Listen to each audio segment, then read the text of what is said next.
All right, Brian, we're following breaking news tonight. Another shooting, this time at a hospital. It's in Tulsa, Oklahoma. 4 innocent lives lost, and police say the gunman is also dead. Authorities saying a self-inflicted gunshot wound. Good evening, and thank you for joining us tonight. I'm Marnie Hughes here with Leland Vittert. We are hearing there are some injuries as well involved in the shooting in Texas. We have not yet heard from police just how many people have been injured. And in addition to the shooting, police are also on the scene of a home about 50 miles away. It's in Muskogee, and they are investigating what appeared to have been a potential bomb threat. We want to turn now to News Nation's Aaron Nolan. He just arrived on the scene in Tulsa, Oklahoma for us tonight. Aaron, first of all, the matter at hand, what's going on in Muskogee? Yeah, well, the investigation here in Tulsa will continue. In Muskogee, about an hour away. You mentioned it. The thought was that there was a connection to an explosive device in a home there, maybe put there by the gunman in this case at this Tulsa hospital. We can tell you now, though, that that home has been cleared. No explosive device was found in Muskogee. Back here, the investigation at this Tulsa hospital will continue. I want to take a look at some of the images that we have from earlier today. What we know is a man entered the Natalie Medical Building of St. Francis Health Center late this afternoon and began shooting. He killed 4 people and then turned the gun on himself, killing himself. Police responded very quickly in this case. Officers were on the scene 3 minutes after the call and made contact with the gunman 1 minute later. This was according to a deputy police chief of the Tulsa PD. Now, also a captain at the Tulsa PD told the Associated Press there were other injuries, and you mentioned those other injuries, Marnie, and that the hospital floor was, quote, a catastrophic scene. Tulsa police will continue to investigate what's going on behind me. You can see the flashes of police car lights. That's been going on all during the evening hours, but they're not going to speak again until 10:15 tomorrow morning. News Nation will be there. As for hospital operations, the wing of the hospital is closed tomorrow where the shooting occurred. As far as the ER, though, guys, it's still open. Back to you. Aaron, any other precautions? I mean, this is a major health center and hospital network in Tulsa. At other buildings tonight, have you noticed any extra security or any other police presence? Interestingly enough, Marnie, as I got into Tulsa, I made the drive onto this street right behind us. As soon as I got here, it was blocked off. Moments later, they cleared that scene. Now traffic is moving freely here. This entry point is the only thing that I've seen that they are not allowing anyone to go inside or out of behind me here at this Natalie Medical Center. A scary situation for all involved. All right, Aaron, thank you. We want to turn now to Sean Sticks Larkin. He is a native of Tulsa and also worked on the department there for a number of years. Sticks, good to see you. What are you hearing from your sources tonight, not only on the situation at the hospital, but also this home in Muskogee? Yeah, from what I'm hearing so far is that we in Tulsa, honestly, just very, very fortunate that it sounds like the suspect went there to the Natalie building at the St. Francis hospital system and was kind of focused on one particular office. Obviously, tragic results happened from that. But again, it sounds like he went there on a mission. He bypassed other offices within the building. He went straight to the second floor to one specific location where he carried out what he did. Talking to some of the other officers that I know, the residents in Muskogee, it sounds like it is tied back to him, connected to him, possibly his home residence, and they are executing a search warrant there, or recently have within the last hour or so, looking for evidence. Walk people through at home the quick police response today. They ran into the face of danger just a week after the situation in Texas. There's a lot of fear from the public right now, but this was good police work in action.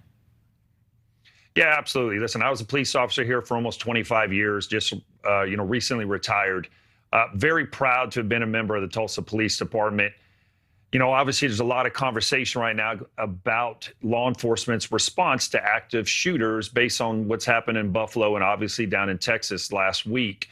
Here in Tulsa, everybody from the rookies in the academy, literally up to the chief of police, goes through active shooter training.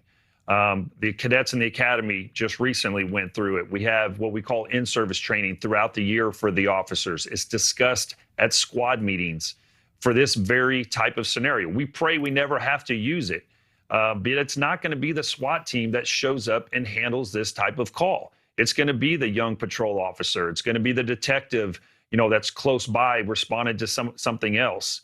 And so every single person on this department goes through that training. And today, the Tulsa police officers that responded did as they were supposed to do. They went straight to the scene. They heard where the shots were fired and went straight to that floor so they could put a stop to the threat. And from my understanding, once they got up to that floor, the suspect had either shortly beforehand, taken his own life. Sticks, I guess that's sort of the part of this story, though, right, is that the difference between a shooter who goes into a school and tries to kill as many people as they can and then gets out into a shootout with law enforcement is very different than someone who goes to a specific office, clearly targets a group of individuals, and then kills themselves even before law enforcement gets there, and taking nothing away from the Tulsa Police Department. But to compare sort of the response and what happened in Uvalde and the failures there from what happened here, that the suspect died even before the police got there and confronted him, these are just very different situations and very different shooters. Yeah, exactly. The wide range of active shooting, scenarios we have across the country through the years. I think each and every one of them, it's a different motive, a different reason that the suspects are doing what they do.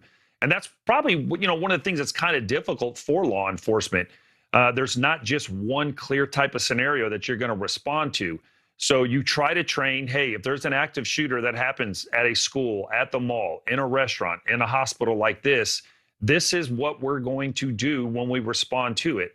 The idea behind the training is that when the officers show up on scene, if there are shots being fired, it's not a time to sit around and wait. You as an officer have to go towards those shots fired and try to stop the suspect. Now, listen, when you show up and shots are not being fired, that changes things. You're trying to gather intel from people. You're trying to find out, is a suspect still here? Has a suspect taken their own life? Has a suspect fled?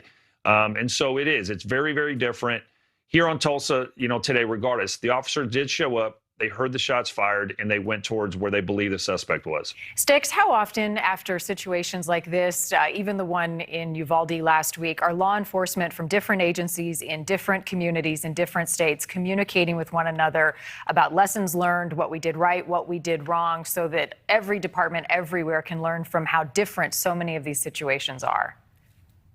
Hey, it goes back all the way to Columbine, that happened in 1999. That's what kind of changed the way law enforcement responds to active shooters. And that was a learning, I don't want to call it a scenario. It was a horrible, horrible situation that happened that those of us in law enforcement learned from, as we're going to learn from the other ones that happened recently. And hopefully departments learn from what, the police did here in Tulsa.